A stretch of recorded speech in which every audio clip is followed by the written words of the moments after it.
नमस्कार। हिंदी साधन चैनल में आप सभी का एक बार फिर से हार्दिक स्वागत है। आज के इस वीडियो में आदि कवयित्री मीराबाई का हम परिचय, इसके साथ साथ इनके महत्वपूर्ण काव्य पंक्तियों को भी वीडियो में देखने वाले हैं। इनकी काव्य पंक्तियाँ परीक्षाओं में काफ़ी उपयोगी होती है, तो इसलिए इन पंक्तियों को हम पढ़ेंगे और याद भी करेंगे।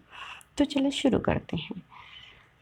मीराबाई का जन्म 1504 ईस्वी में हुआ था। इनका निधन 1558 से 63 के बीच हुआ था। अब इनके निधन के ऊपर लोगों में तरह तरह की भ्रांतियाँ हैं, तो यहाँ पर मुझे कहीं भी एग्जैक्ट समय नहीं मिला है। अगर आपको मिला हो तो कमेंट बॉक्स के माध्यम से अवश्य ही बताएं। इनका जन्म स्थान राजस्थान के मेड़ता के समीपवर्ती गांव कुर्की में हुआ था। पिता राठौर रतन सिंह राव दूधाजी के पुत्र और जोधपुर नगर बसाने वाले राव जोधाजी के पौत्र थे। विवाह इनका चित्तौड़ के राणा शंगा के ज्येष्ठ पुत्र राणा भोजराज से 1516 में हुआ था। विवाह के 7 वर्ष के बाद भोजराज का निधन हो गया। मीराबाई की रचनाएं हैं गीत गोविंद की टीका, नरसिंह जी का मायरा, राग गोविंद, राग सोरठ और पद आदि अतिरिक्त पदावली। सगुन भक्ति धारा के कृष्णोपासक सखा के अंतर्गत संप्रदाय निरपेक्ष भाव प्रवाह का प्रतिनिधित्व करने वाली मीराबाई हिंदी भक्ति काव्य के अत्यंत महत्वपूर्ण मानी जाती है। भक्त कवयित्री के रूप में उनकी कृति देश काल की सीमाओं का अतिक्रमण कर चुकी है। मधुर भाव की उत्कट प्रेमानुभूति मीरा के व्यक्तित्व और काव्य में उमड़ते हुए ऐसे प्रवाह के रूप में दिखाई पड़ती है जो अपने वेग और त्वरा में धर्म, जाति, कुल आदि के युगों में जमी हुई मर्यादा को बहा देती है। मीरा नारी थी, राजकुल की थी और विवाह के 7 वर्ष के बाद ही युवा अवस्था में विधवा हो चुकी थी। प्रथा अनुसार सती होने के विपरीत उन्होंने धार्मिक सामाजिक रूढ़ियों से ग्रसित उस मध्यकालीन समाज में कृष्ण भक्त के प्रति प्रेम और भक्ति की उन्मत्त घोषणा कर मानव विद्रोह प्रकट किया। उन्होंने श्री कृष्ण को ही अपना वास्तविक पति और प्रियतम बताया। जाके सीर मोर मुकुट मोरो पति सोई। अपने वैधव्य को, जो उनकी नज़र में सांसारिक और झूठा था, उन्होंने धता बताकर स्वयं को अजर अमर स्वामी श्री कृष्ण की चिर सुहागिन बताया। पंक्ति है, जग सुहाग मिथ्यारी सजनी, हावा हो मिट जासी, वर्ण करया हरि अविनाशी, मारो काल व्याल न खासी।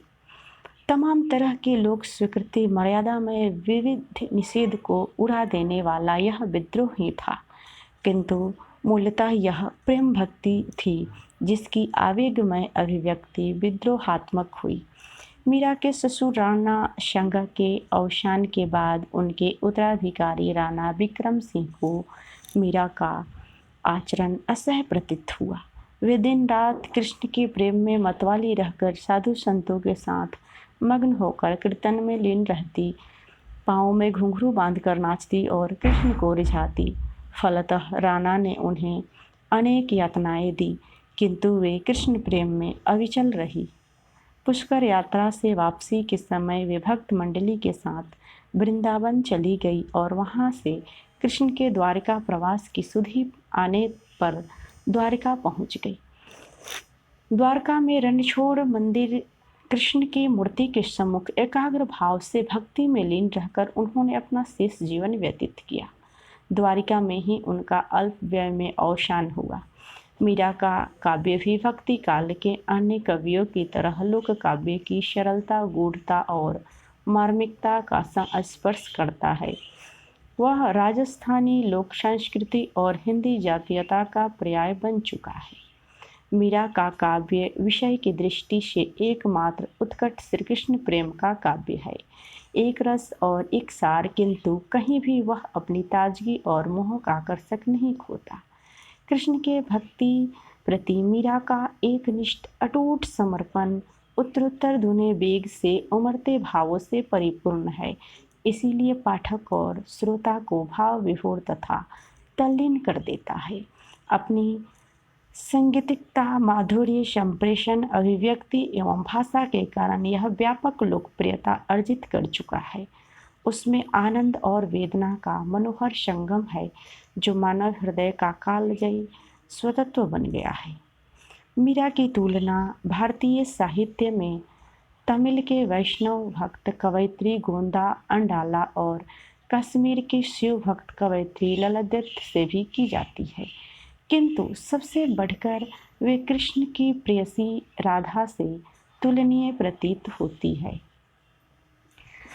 आइए अब हम मीरा के कुछ पद को देखते हैं। ऐसा प्रसिद्ध है कि घर वालों से तंग आकर मीराबाई ने गोस्वामी तुलसीदास जी को एक पत्र भेजा था।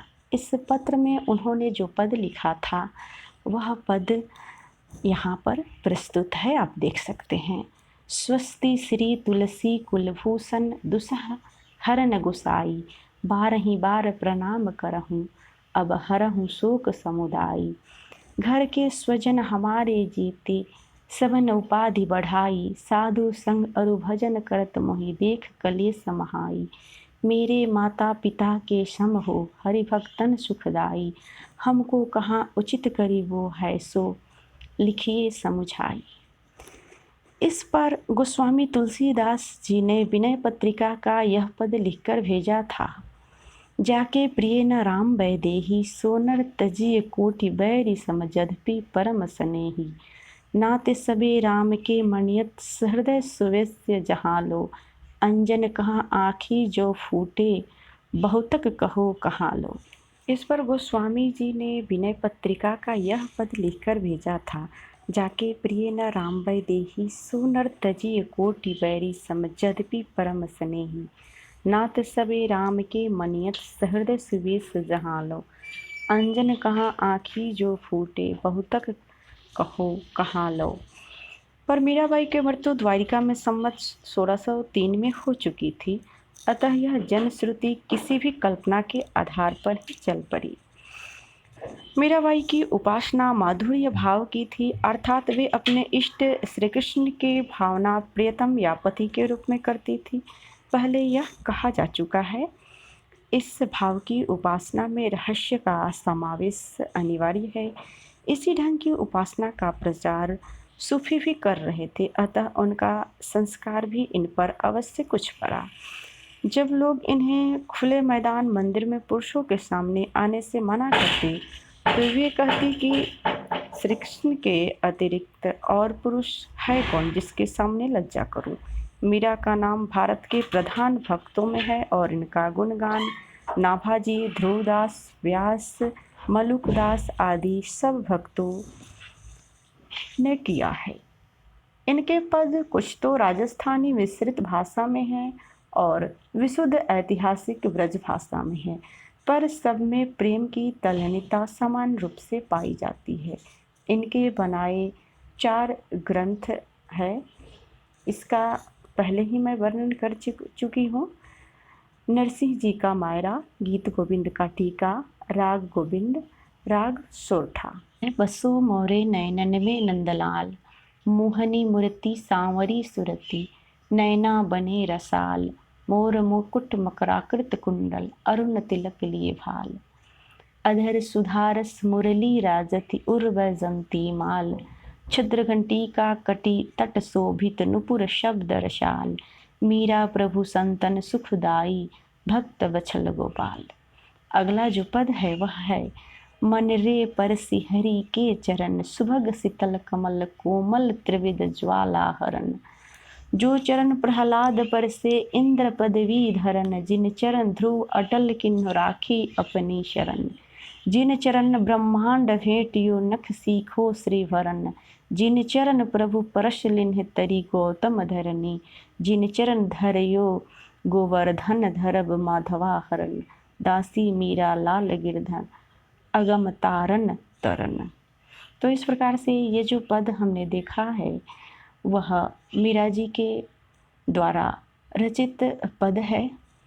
तो आज के इस वीडियो में इतना ही, अगले वीडियो में मिलते हैं। तब तक वीडियो देखने के लिए सभी को बहुत बहुत धन्यवाद। अगर आपने अभी तक हिंदी साधन चैनल को सब्सक्राइब नहीं किया है तो सबसे पहले इसे सब्सक्राइब कर ले। धन्यवाद।